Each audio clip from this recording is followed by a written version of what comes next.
La première astuce à connaître lorsque vous utilisez GitHub Desktop, lorsque vous faites un merge dans une branche, par exemple, je choisis cette branche en source et je veux la merger dans démo.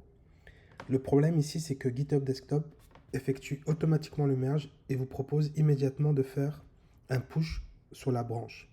Le problème, c'est que vous ne voyez pas exactement ce qu'il se passe pendant le merge. Vous ne voyez pas quels sont les fichiers modifiés et quelles sont les modifications. Donc là, l'astuce, c'est d'aller ici et de cliquer sur Annuler et vous récupérez les fichiers qui sont modifiés pendant le merge.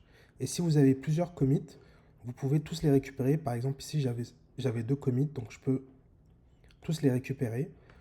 Donc là, j'en ai plus, donc là, le bouton n'apparaît pas. Et à partir de ce moment, je peux vraiment décider ce que je vais envoyer comme modification sur ma branche de destination.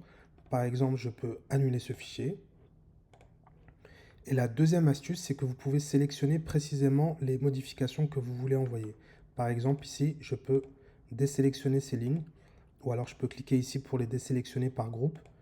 Et donc là, je vois que lorsqu'elles sont sélectionnées, c'est tout mon fichier qui est commité. Et lorsque j'enlève cette modification, je vois ici qu'on me propose que l'icône change et donc ça montre que le fichier va être commité en partie et non en totalité. Donc là, j'ai vérifié mon commit, donc je peux envoyer ça sur ma branche de destination.